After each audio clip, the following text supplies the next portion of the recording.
thousands of our army and paramilitary forces have lost their lives due to the terrorism that has been perpetrated by our neighboring country called Pakistan.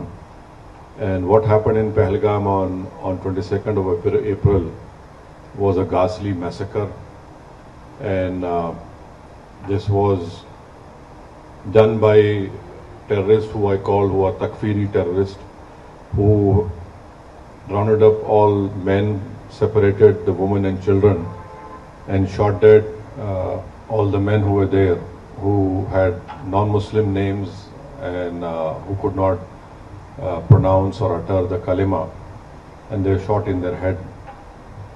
So this was the most gruesome massacre which took place in recent history in India. And as a result, subsequently, you know that my government had to reply on the 8th of May.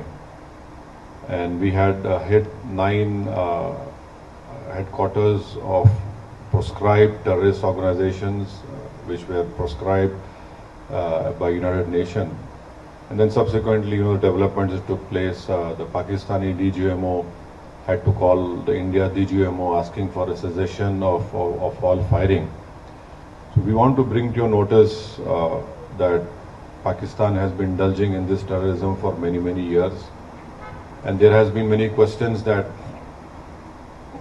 why don't you speak to them? Why don't you talk to them? Now, in recent past, when in Mumbai the famous 26/11 terrorist incident happened, wherein trained terrorists from Pakistan landed up in the financial capital of our country and started massacring people in a railway station. Then they shifted to 5-star hotels, and then they started massacring people over there. So fortunately for us, because of the bravery of the Mumbai police, one terrorist was caught alive. His name was Ajmal Kasab. The Indian legal system followed all the due process of law, and Ajmal Kasab was sentenced to death. And Ajmal Kasab revealed many things. Our agencies were capable enough to record the audio conversations which a terrorist group sitting in Pakistan were having with terrorists who were killing Indians in 5-star hotels. And those conversations, they were clearly telling them, don't lose heart, kill as many Indians as you can and you'll go to Jannah. This was the conversations that were recorded. So after 26/11, my government headed by the then Prime Minister, Dr. Manmohan Singh, late Manmohan Singh, the Indian investigators went to Pakistan, gave them all the evidence, the DNA and everything. And even some American citizens were killed in this terrorist act. But you'll be surprised to know that nothing moved forward. Many times Indian investigators went to Pakistan, Lahore, Islamabad, but nothing moved forward. What made Pakistan move forward in this terrorist trial was when Pakistan was put in the FATF grey list, and one such meeting was held in Germany, and India wanted one Sajid Mir to be indicted. So the Pakistanis cleverly said he's dead. But the moment this important meeting was about to take place in Germany, Pakistan comes up to the committee of FATF and says, Sajid Mir is alive. So can you imagine a country which was saying he's dead, suddenly he is alive, and then the Pakistani government says that our courts have convicted him for some 5-10 years. But the main culprits of 26/11 are still scot-free. They were convicted for money laundering, not for terrorism. Pathankot happened after my Prime Minister went to Pakistan uninvited. And I want to put it on record, I was the one who criticized him for going over there.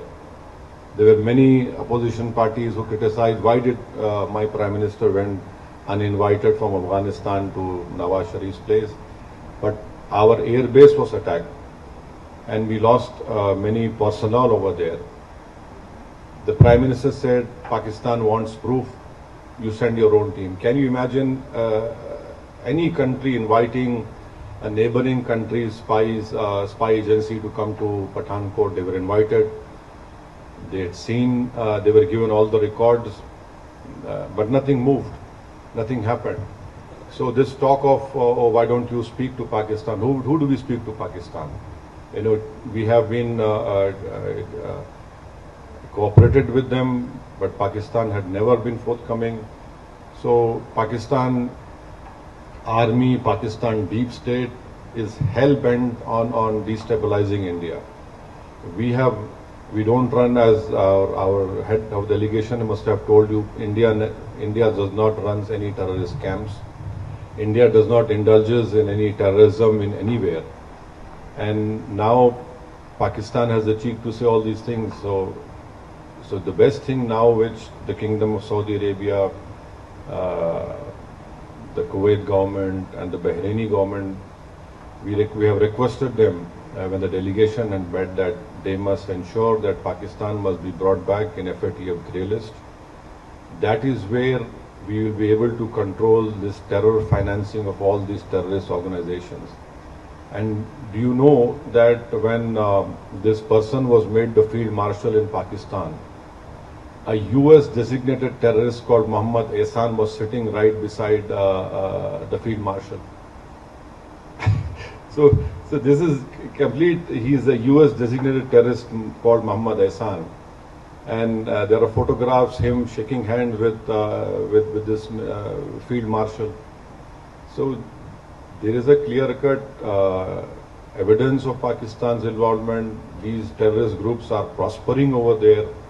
They are being trained over there, and their whole task is to destabilize India, to create more Hindu-Muslim riots in India. And the most unfortunate part is that Pakistan gives out a wrong message to the Arab world and to the Muslim world that we are a Muslim country and India is not a Muslim country.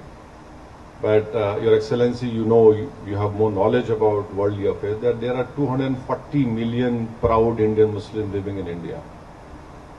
And not only that, we have our Islamic scholars are much better than any scholars in the world. They can speak the best of Arabic language. In fact, we have some famous Islamic scholars who have done great work in the Hanafi fiqh jurisprudence, and their judgments are accepted by the religious scholars of anywhere in the world. So this Pakistan's false propaganda that India is hurting us because we're a Muslim country, it is completely wrong. And in fact, Pakistan, if it stops these Takfiri terrorist groups, there will be stability in South Asia, there will be progress in South Asia. And Pakistan has put obstacles even in the SAARC. India wanted a bilateral railway agreement between all the SAARC countries. India wanted Bangladesh, India train, but Pakistan has always not allowed it. So we hope that our delegation, which is here on this purpose to request you to bring to your light what Pakistan has been doing in India, and this false propaganda of Pakistan that they have this great military prowess and nothing like that. What happened on the 9th? Their 9 air bases were targeted. If India had wanted, we could have completely damaged those air bases, but we wanted to show them a mirror and say that, look, we are warning you, don't do it. Don't force us to go on that path, wherein instead of creating a crater, we'll create graves for you. But 9 terrorist organizations' headquarters were targeted, and another shocking thing was this person who led the namaz-e-janaza of all those terrorists who were killed over there. The namaz-e-janaza was performed by a person who's again a designated US terrorist. And in namaz-e-janaza you have these proscribed organization members along with the Pakistani army.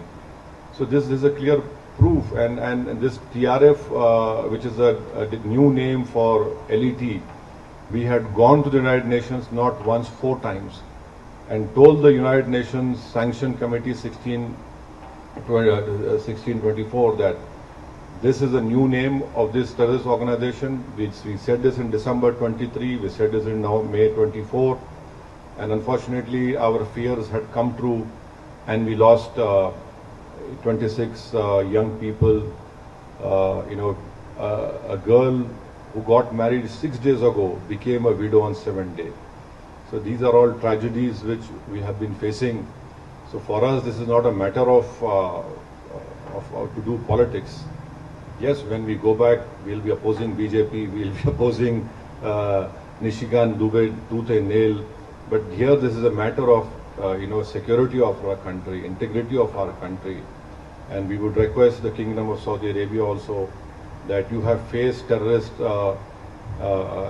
acts in May 2003 and 8 years ago at Aramco,